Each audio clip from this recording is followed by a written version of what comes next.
따라서 합니다. 약해도 쓰임 받을 수 있습니다. 다시 한번요. 약해도 쓰임 받을 수 있습니다. 여러분 믿으시기 바랍니다. 하나님은 약한 자를 들어 쓰시는 참 좋으신 하나님이십니다. 고린도전서 1장 26절 말씀 같이 화면 보고 한 목소리로 읽습니다. 형제들아 너희를 부르심을 보라. 육체를 따라 지혜로운 자가 많지 아니하며 능한 자가 많지 아니하며 문벌 좋은 자가 많지 아니하도다. 또 27절입니다. 그러나 하나님께서 세상에 미련한 것들을 택하사 지혜 있는 자들을 부끄럽게 하려 하시고 세상에 약한 것들을 택하사 강한 것들을 부끄럽게 하려 하시며 28절입니다. 하나님께서 세상에 천한 것들과 멸시받는 것들과 없는 것들을 택하사 있는 것들을 폐하려 하시나니 아멘. 이렇게 일하시는 분이 바로 저와 여러분이 믿는 우리의 하나님이십니다. 하나님께서 불러 쓰시는 사람들은 약한 자였다는 거예요. 가난한 자였다는 거예요. 내세울 것이 없는 자였다는 거예요. 세상에서 별 볼 일 없는 사람으로 일컬어졌던 그런 사람들이었다는 거예요. 그런데 하나님은 그렇게 약한 자, 부족해 보이는 자, 가난한 자, 없는 자, 이런 사람들을 불러서 전능하신 하나님이 그들 가운데 일하심으로 강한 자를 부끄럽게 하시는 하나님이셨다는 것입니다. 오늘도 하나님은 그렇게 일하시는 하나님이심을 믿으시기 바랍니다. 할렐루야. 따라서 합니다. 듣고 보니 나에게도 소망이 있습니다. 아멘이십니까? 하나님은 강한 자만 불러서 쓰신다면 우리는 소망이 없을지도 모릅니다. 그러나 성경이 말하는 저와 여러분이 믿는 하나님은 약한 자를 불러서 강하게 쓰시는 하나님이십니다. 아멘이시죠? 우리는 이 부분을 이번 특세를 통해서 다루고 있는데요. 그러나요, 하나님은 약하다고 무조건 다 쓰셔요? 안 쓰셔요? 약하다는 이유 때문에 다 쓰시는 건 아니에요. 약한 자가 많지만 그러나 그 약함 속에서도 하나님 앞에서 어떻게 하나님의 백성으로서 하나님의 자녀로서 반응을 하느냐, 이것에 의해서 쓰임받는 게 결정이 되어버리는 것입니다. 이번 특세에 우리가 다루고 있는 문제가 이거예요. 비록 약할지라도 내가 하나님 앞에 어떻게 반응하며 신앙생활 할 때 하나님이 나를 쓰시겠는가 하는 문제입니다. 비록 내가 약하지만 이렇게 하면 하나님이 약한 나를 들어서 가장 위대하게 이 시대에도 나를 쓰시겠구나 하는 답을 찾고 있는 거예요. 우리가 첫 시간에 그 첫 번째 답을 찾았습니다. 그 첫 번째 답이 뭡니까? 약해도 뭐 할 때요? 드릴 때. 할렐루야. 따라서 합니다. 약해도 드릴 때 쓰임 받을 수 있습니다. 약해도 내가 하나님 앞에 어떻게 반응할 때요? 드릴 때입니다. 드릴 때. 약하지만 부족하지만 나의 약함과 나의 부족함을 하나님 앞에, 전능하신 하나님 앞에 믿음으로 올려드릴 때 하나님은 내가 드린 그 작은 것을 통해서 놀라운 기적을 일으키시고 역사를 만들어 가시는 거예요. 드릴 때 하나님이 일하십니다.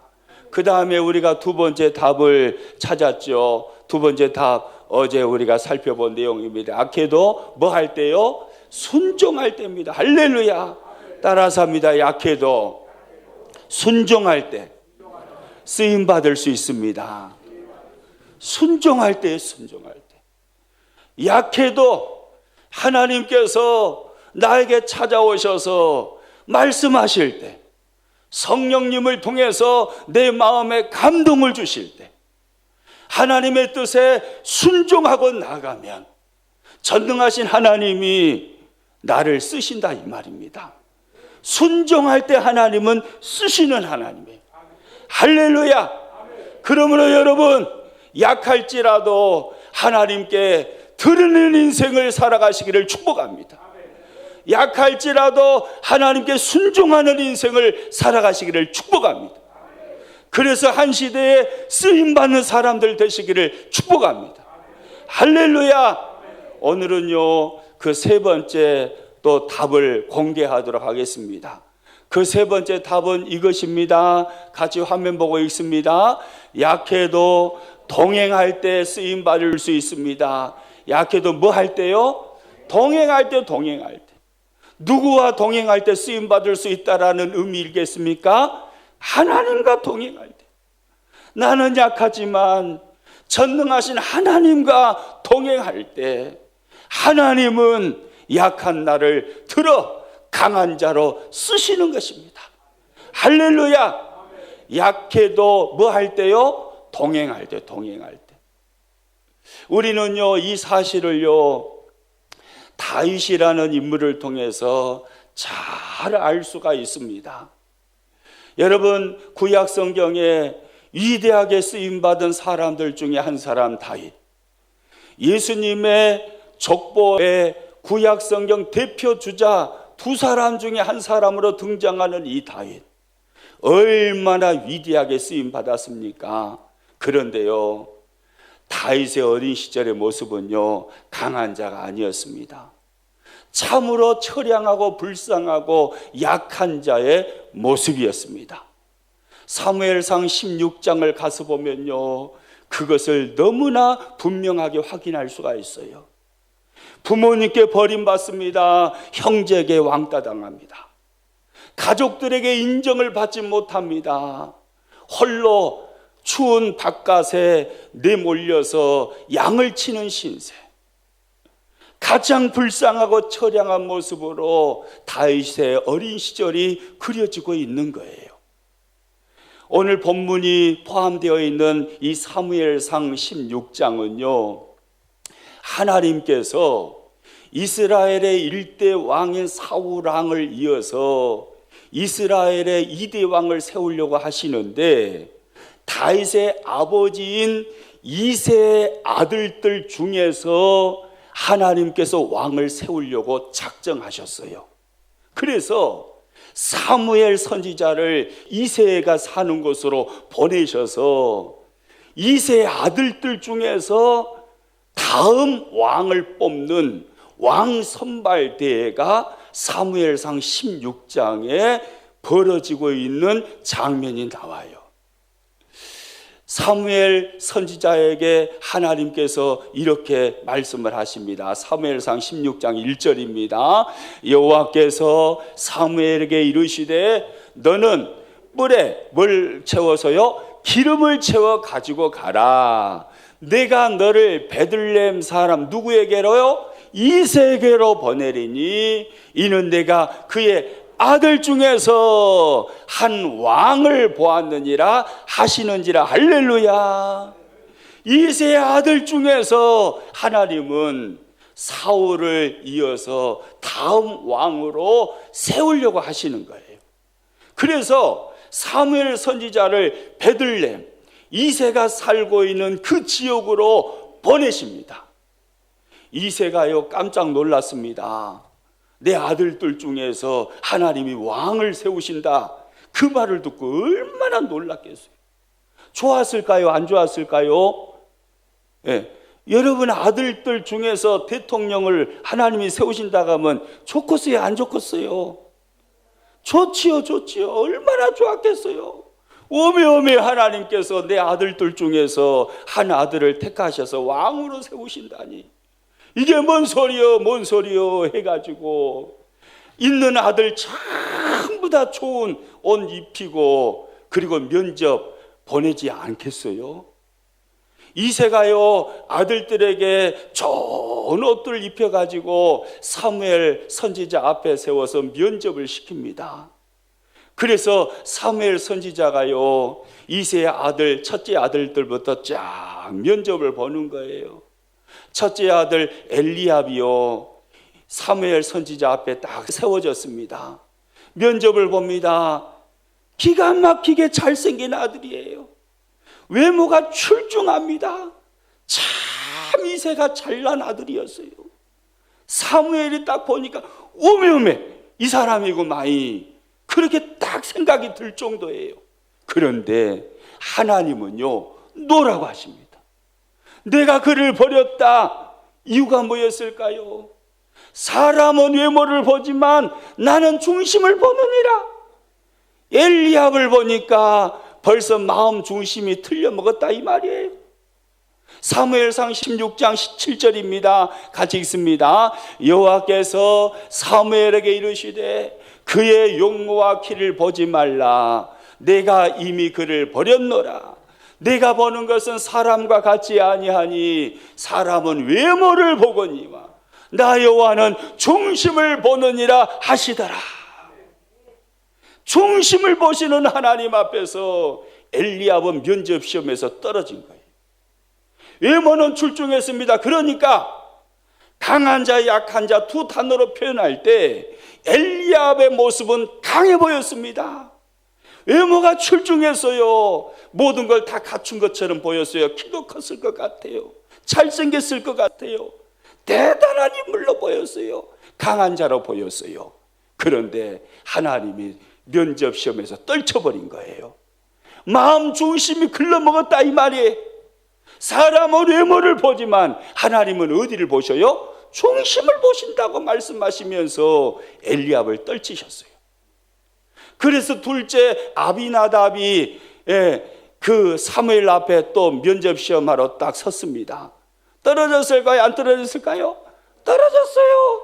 셋째 삼마가 또 딱 와서 면접 시험을 봅니다. 떨어졌을까요? 안 떨어졌을까요? 떨어졌어요. 다 떨어졌어요. 이새가 사무엘 선지자 앞에 데리고 온 아들은 7이었어요. 7명 시험을 다 쳤는데 모두 다 떨어졌어요. 모두 다 떨어졌어요. 하나님이 분명히 이새의 아들 중에서 한 아들을 택해서 왕으로 세우시겠다고 말씀하셨는데 이새가 데려온 7명 아들 면접 시험을 봤는데 하나님은 전부 다 떨쳐본 거예요. 이건 뭔 일이에요? 그래서요 사무엘이 이새에게 묻습니다. 여기 있는 아들이 전부냐? 이 아들 외에 다른 아들은 없냐? 라고 하니까 그때서요 이새가요 다른 아들이 있어요. 막내 아들이 있는데 볼품이 없어갖고요 내가 생각해도 왕감이 아닌데 데려올 수가 없었어요. 그래서 막내 아들을 안 데려왔다는 거예요. 16장 11절 말씀 같이 읽습니다. 또 사무엘이 이새에게 이르되 내 아들들이 다 여기 있느냐? 이새가 이르되 아직 막내가 남았는데 그는 뭘 지켜요? 양을 지키나이다. 선지자님 막내가 있긴 해요. 그런데 걔는요 내가 생각해도요 왕감이 아니에요. 걔는요 볼품없어요. 설마 걔가 왕이 될 거라고는 생각도 못했네요. 그래서요 양이나 치라고 들판에 내보냈어요. 그리고 내가 볼 때 강해 보이는 아들들, 얘들은 진짜 왕이 될 것 같다 하는 7명의 아들만 데리고 왔어요. 이런 거예요. 다윗은요 보십시오. 아버지에게 버림받잖아요. 형제들에게 왕따당하잖아요. 볼품없다 이 말입니다. 사람이 생각해도 쟤는 왕감이 아니다 이 말입니다. 내가 낳은 자식이지만 저놈은 왕이 될 제목이 아니다 이 말입니다. 왜요? 너무나 약하니까요. 너무나 볼품없으니까요. 너무나 형편없으니까요. 그러자요 이 사무엘이 막내 아들 딱 데리고 오게 하잖아요. 양치는 막내 아들 이새가 데리고 왔습니다. 그리고 그 막내 아들이 사무엘 앞에서 면접을 봅니다. 그런데 하나님께서 그 막내 아들을 보고 오케이를 합니까? 안 합니까? 오케이를 해버려요. 오케이를. 그 막내 아들이 누구예요? 우리가 오늘 살펴보려고 하는 바로 다윗이에요. 다윗. 그 다윗이었던 거예요. 부모님께 버림받고 형제들에게 왕따당하고 가족이 봐도요 별 볼 일 없다가면 다른 사람들이 보았을 때 또 어떻겠어요? 저애는 아무리 하나님이 왕을 세우신다고 해도 저애는 아니에요. 저애는 가능성이 없어. 가족들에게 그렇게 인정을 받았다면 다윗의 모습이 얼마나 볼품없었겠어요. 약한 자였던 거예요. 부모님께 버림받고 형제들에게 왕따당했던 사람, 그 사람이 다윗이었어요. 그런데요, 하나님이 다윗을 딱 보시자마자요, 오메 여기 있었구만. 내가 찾는 사람이 여가 있었구만. 바로 이 아이야. 다윗이 내 마음에 합한 자야. 바로 이 아이야. 그래가지고 다윗을 보시고 하나님이 오케이 해버리신 거예요. 할렐루야. 여러분, 사람들이 다 아니라고 해도 하나님이 오케이 하면 되는 거예요. 할렐루야. 하나님이 인정해 주시면 되는 거잖아요. 부모님이 인정해 주지 않아요. 형제들도 왕따시켜요. 그런데 하나님이 인정해 주신 거예요. 하나님이 다윗을 보시고 오케이 하셨습니다. 다윗의 인생은요, 이 한순간에 뒤집어져 버린 거예요. 그렇게 볼품없는 사람으로 인정받으며 초라하게 살아왔던 다윗의 인생이요, 이 한순간에 하나님 앞에 면접 보는 이 시간에 다윗의 인생이요 순식간에 뒤집어져 버렸어요. 이제까지 그렇게 초라한 인생으로 살아왔는데 이 한순간에 다윗의 인생에 반전이 일어나 버린 거예요. 오늘 이 시간이 여러분의 인생에 놀라운 반전을 일으키는 시간이 될 수 있기를 축복합니다. 할렐루야. 우리 주일 학생들, 여러분의 인생에 하나님이 일으키시는 반전이 일어나기를 축복합니다. 할렐루야. 다윗은요 한순간에 인생에 반전이 일어났어요. 그러면 하나님은 다윗의 어떤 모습을 보시고 이세 위에 있는 잘난 7 아들은요 다 노라고 합니다. 그런데 다윗의 어떤 모습을 보시고 하나님은 오케이를 하셨을까요? 다윗은 어떤 모습 때문에 자신의 인생에 반전을 일으킬 수 있었을까요? 오늘 본문이 바로 그 답이에요. 오늘 본문을 잘 보시고 잘 이해하셔야 됩니다. 오늘 본문 사무엘상 16장 12절 말씀 같이 읽습니다.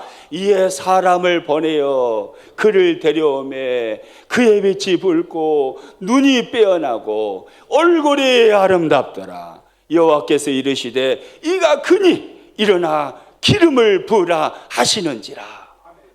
다윗이 왕선발 대회에서 왕으로 피택을 받게 된 이유가 뭡니까? 하나님이 다윗의 무엇을 보시고 오케이 하셨습니까? 다윗의 인생은 무엇 때문에 대반전이 그의 인생에 일어났습니까? 무엇 때문입니까? 따라서 합니다. 아름답더라.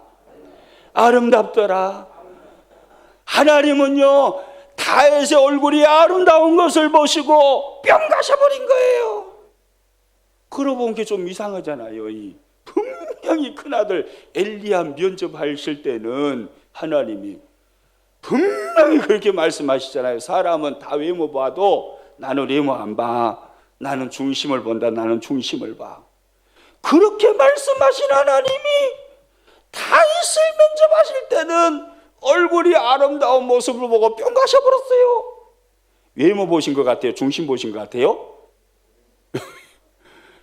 그냥 문자적으로 보면 외모 보신 것 같잖아요. 얼굴이 아름다워요.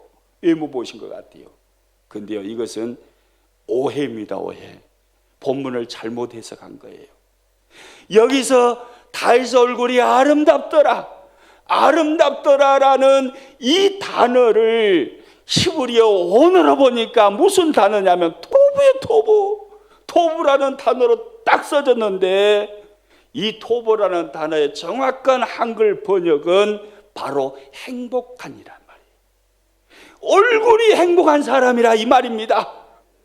부모님에게 버림받아서 형제들에게 왕따당해서요, 형들은요 아버지 인정을 받아서 다 좋은 옷 입고 왕선발대 다 나갔는데 혼자 빈들에 쫓겨나가지고 양치고 있어요. 얼마나 처량합니까? 얼마나 마음이 허했겠어요. 그런데 그 상황 속에서도 다윗의 얼굴은 행복한 거예요.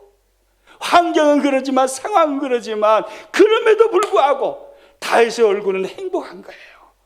여러분, 이게 무슨 말씀이겠어요? 그 환경 속에서도 다윗의 얼굴이 행복하고 웃음이 가득했다는 것은 어디가 행복했다는 소리예요? 중심이 행복했다는, 중심. 마음이 행복한 마음이 기쁨과 행복으로 가득 찬 거예요.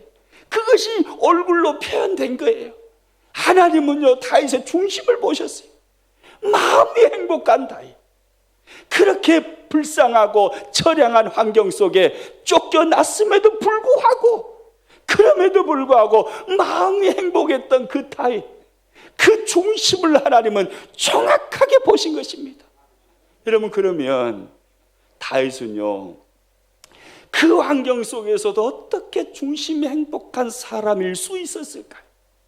어떻게 그렇게 살 수 있었을까요? 그것은요, 하나님과 동행하는 삶을 다윗이 살았기 때문입니다.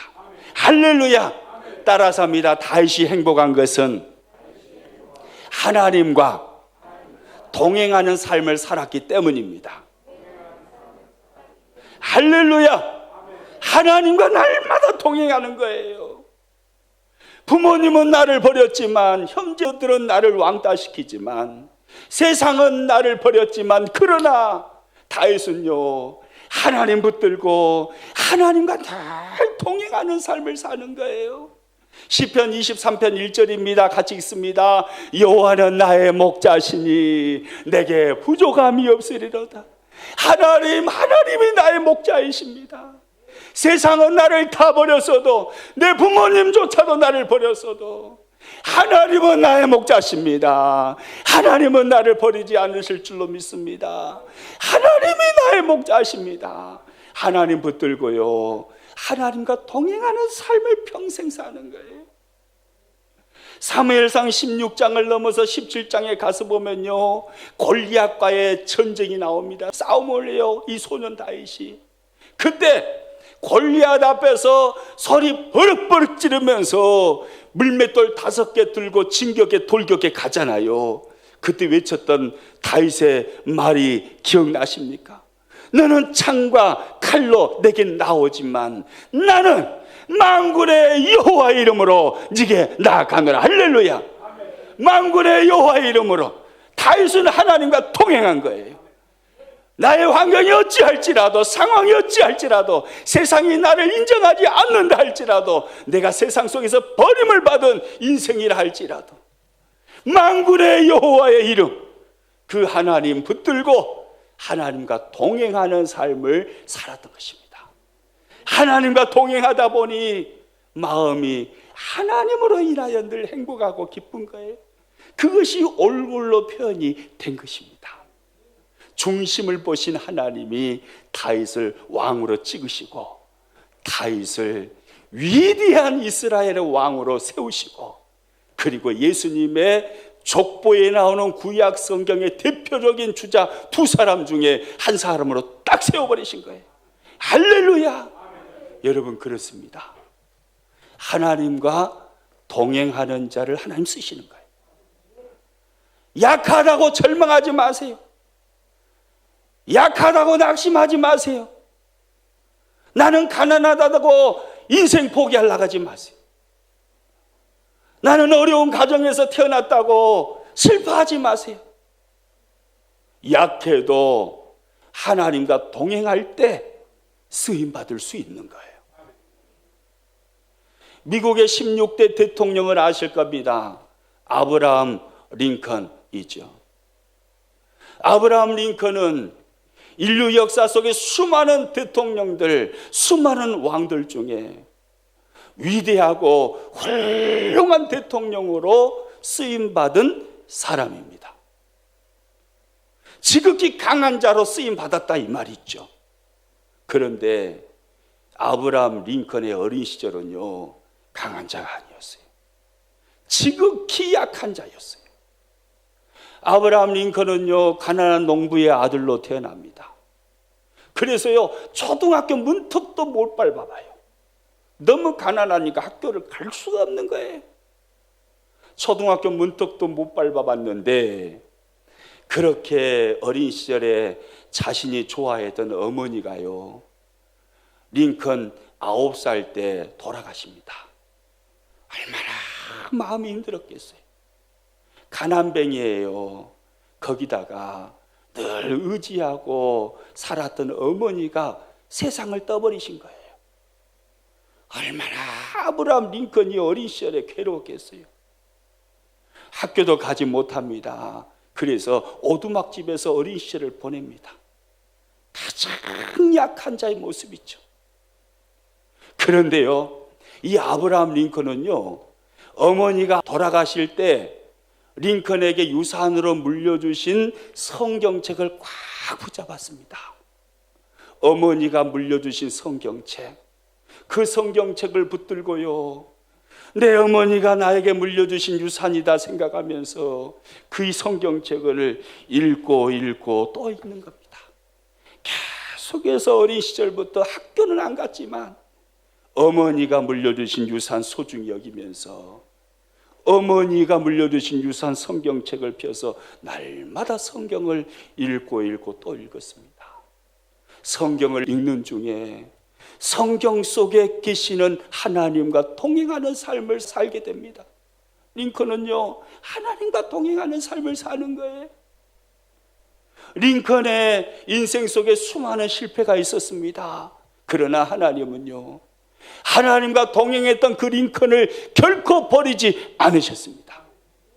그 링컨을 뽑아서 써버리시는데요, 미국의 16대 대통령으로 딱 세우셔서 남북전쟁을 승리케 하심으로 흑인 노예를 해방시키는 역사의 놀라운 한 획을 긋는 위대한 일을 하는 사람으로 이 어린 시절에 가장 약하게 보였던 아브라함 링컨을 하나님은 써버리신 거예요. 지금도 봐보세요. 미국에 지금 트럼프가 42대인가요? 42대인가 아마 될 겁니다. 미국의 대통령들 딱 이렇게 그 대통령 취임식 할 때 보면요, 다 링컨과 같은 대통령이 되고 싶다고 그래요. 우리나라 대통령들도 봐보세요. 대통령 취임식 할 때 보면 많은 분들이 나도 링컨과 같이 그렇게 일하고 싶다고 그럽니다. 그렇게 존경받는 역사의 한 획을 긋는 위대한 인물이 되어버린 거예요. 약해도 하나님과 동행했더니 하나님이 이렇게 쓰시는 거예요. 할렐루야! 약한 게 문제가 아닌 거예요. 내가 약하다는 것은요, 오히려 하나님 앞에 쓰임받을 수 있는 장점을 가지고 있다라고 생각해도 틀리지 않아요.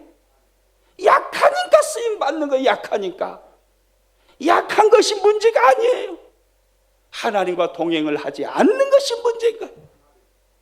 약해도 하나님과 동행하면 하나님이 반드시 쓰십니다. 할렐루야! 약할지라도 하나님과 동행하는 사람들, 그래서 한 시대에 쓰임받는 사람들, 여러분 모두가 되시기를 축복합니다. 우리 주일 학생들이 꼭 그런 사람 되시기를 주님의 이름으로 축복합니다.